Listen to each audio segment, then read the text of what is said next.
उसको ऐसा लगा कि शायद खाना आने ही वाला है क्योंकि बेल बज गई है, तो उसके मुंह में ऑलरेडी पानी आने लगा, तो इसे एक्वायर्ड कहते हैं। ठीक है, एक्वायर्ड यानी बाहर से लर्निंग, आप लर्न करके कोई चीज कर रहे हो तो that is your acquired reflex.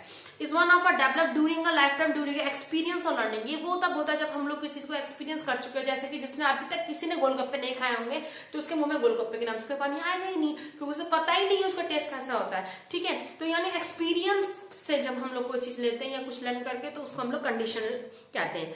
जैसे कि इन्होंने यहाँ पर दे रखा है, वही मैं जैसे मैं कह रही हूँ कि टेस्टी फूड वगैरह है, जब तक आपने उसको खाया नहीं है, तब आपको पता नहीं होगा, तो आपको मुंह पानी आने का कोई मतलब ही नहीं बनता। ठीक है, तो दैट इज योर, आपका रिस्पॉन्स तब होता है जब आप उस चीज को क्या करते हैं एक्चुअल में रिमेम्बर, या आपका उसके अकॉर्डिंग चलता है वो कंडीशन, यानी कि बाहर से कोई कंडीशन अप्लाई, तब जाके आपका कोई रिफ्लेक्स एक्शन बॉडी के अंदर हो रहा है। ठीक है, तो उसको कहा जाता है कंडीशनल रिफ्लेक्स एक्शन। ठीक है, क्या हमारे पास सम कॉमन रिफ्लेक्स एक्शन जैसे उन्होंने दे रखा है। Inborn knee jerk is like an involuntary knee jerk is a result of a sharp tape below a kneecap is a relaxed leg resting or other while sitting। आपने देखा होगा कि अब जैसे हम लोग बोलते हैं शॉर्ट में, हम लोग घर में जो नॉर्मल लैंग्वेज में नस पे नस चढ़ना कहते हैं ना, कि पैर की नस पे नस चढ़ के एकदम से बैठो, एकदम से खड़े होते तो नस पे नस चढ़ जाती है, तो ये सब जो इनबॉर्न होने वाले।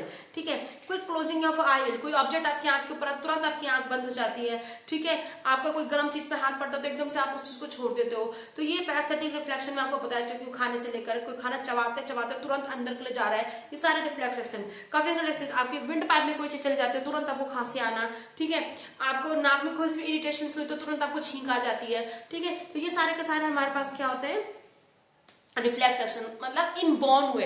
अच्छा, अब आप कुछ अप्लाई कर सकते हैं कंडीशनल के। कंडीशन में देखिए, कंडीशन में क्या होगा, क्लास में मैंने एंट्री मारी, मैंने एंट्री के सारे बच्चे खड़े हो जाते हैं, गुड मॉर्निंग मैम, वो क्या है, वो सारा का सारा कंडीशनल है, यानी मैं एंटर करूंगी उसके बाद आप सारे के सारे खड़े होंगे, यानी कि ये रिफ्लेक्स एक्शन जो है वो किस चीज को लेकर है, कंडीशनल है। ठीक है, इसके अलावा टाई योर शूलेस, ठीक है, यानी playing of a musical instrument, instrument के साथ प्ले करना, यूजिंग कीज। ठीक है, आपका जो कंप्यूटर में हम लोग कंप्यूटर चला रहे हैं तो उसमें हम लोग कीज का इस्तेमाल करते हैं, शॉर्टकट कीज वगैरह, ये सारे के सारे आपका जो है, या आप जब गाड़ी से जा रहे हो तो आपने देखा होगा गाड़ी से आप टर्न लेने के लिए आप हाथ देते हैं इस तरीके से। ठीक है, तो सिग्नल के तरीके से आप अपने हाथ का इस्तेमाल कर रहे हो, ये सारे के सारे क्या है आपके पास एक्वायर्ड रिफ्लेक्स एक्शन में आते हैं। ठीक है, अच्छा, अब इसमें इन्होंने हमारे पास इस तरीके से आपको एक वे बताया है कि किस तरीके से हमारा रिफ्लेक्स एक्शन काम कैसे किस तरीके से करता है, उसे देख लेते हैं हम लोग। ठीक है, सबसे पहले स्टिमुलेट होता है।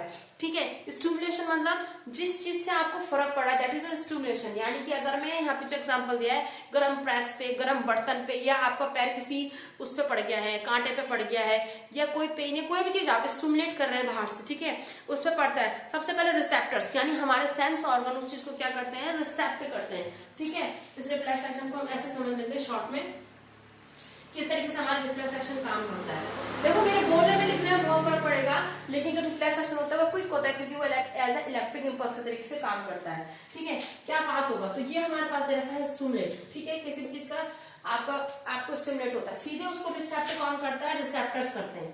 ठीक है, रिसेप्टर उसे रिसेप्ट करेंगे, यानी कि जितने भी हमारे सेंस ऑर्गन्स हैं वो अकॉर्डिंग टू कंडीशन क्या करते हैं, रिसेप्टर क्या करते हैं, उस चीज को एक्सेप्ट करते हैं। उसके बाद हमारे पास होती है हमारी सेंसरी, क्योंकि आपको पता है सेंसरी लेके जाएगी ना, तो सेंसरी नर्व्स न्यूरॉन उस मैसेज को लेके कहाँ जाती है, या तो वो जाएगी ब्रेन के पास, ठीक है, बेसिकली ब्रेन, या वो पहुंचेगी स्पाइनल कॉर्ड। ये कंडीशन के अकॉर्डिंग अप्लाई होगा कि वो कहाँ जाएगी, या तो वो ब्रेन में जाएगी या वो स्पाइनल कॉर्ड में जाएगी। ठीक है, मान लेते हैं वो ब्रेन में जाती है। उसके बाद सेंसरी के बाद कौन आती है, ब्रेन से मैसेज लेके कौन जाती है, मैसेज लेके जाती थी हमारी मोटार नर्व। तो मोटार न्यूरॉन्स क्या करेंगे, उस मैसेज को लेकर जाएंगी और कहाँ पहुंचेंगी, उस इफेक्टर पार्ट तक। यानी हाथ में अगर गर्म चीज है तो हाथ को मैसेज पहुंचेगा, पैर अगर कांटे के ऊपर हो तो पैर को मैसेज पहुंचेगा, यानी इफेक्टर तक पहुंचेगी। ठीक है, इफेक्टर तक वो बात पहुंचेगी। उसके बाद आप करते हो रिस्पॉन्स।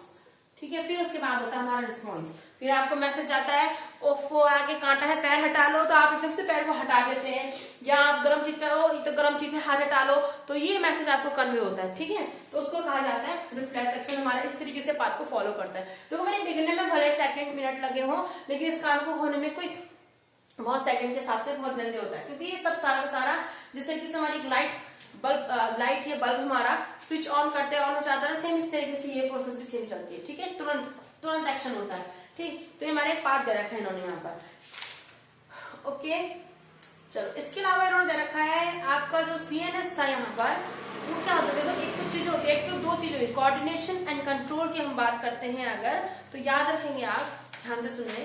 ये तो हमारे पास सिंपल एक नॉर्मल एक्शन हुआ और यहाँ पे आपका चैप्टर भी कंप्लीट होता है, लेकिन मैं आपको थोड़ा सा इन्फॉर्मेशन और दे दूँ। देखो ये सब जो चीज हो रही थी कि आपका किसी स्टिमुलेट पे आपका कोई इफेक्ट होता है, फिर आप उसको रिसेप्टर एक्सेप्ट करते हैं, then sensory neurons, then brain, then goes to the motor neurons, then effector and then response. ठीक है, इसमें एक चीज और साथ में ऐड कर देते हैं हम लोग, कंट्रोल एंड कोऑर्डिनेशन। यानी कि प्लेट मैं किचन में गई, अब मुझे नहीं पता था कि बर्तन गर्म है, मैंने सडनली वो प्लेट उठाई, ठीक है, देखा वो प्लेट उठाई मैंने, एक तो हुआ कि मैंने तुरंत नीचे छोड़ दिया, ठीक है, it's not simple reflex action. लेकिन कोऑर्डिनेशन, मैंने उसको तुरंत उठा के, मेरे माइंड ने काम किया और सेंसरी मैंने तुरंत उठा के उसको कहाँ रखा है, यानी सेरिब्रम में काम करता है, मैं तुरंत उस प्लेट को साइड में रख देती, क्योंकि अगर प्लेट नीचे गिरती है आवाज आएगी तो एक्वायर्ड, यानी कि आपको पता है कि रिफ्लेक्स एक्शन होगा, मम्मी वहां से आएगी और फिर जो पिटाई होगी, ठीक है। तो तुरंत हम लोगों ने क्या करा, कंट्रोल एंड कोऑर्डिनेशन से हम काम करते हैं और वो प्लेट में इधर के बजाय, जमीन में गिराने के बजाय उसको दूसरी साइड रख देती हूँ। तो ये सब होता है कंट्रोल एंड कोऑर्डिनेशन के अंदर, ठीक है। तो यहाँ पे हमारा नर्वस सिस्टम पूरी तरीके से कंप्लीट होता है।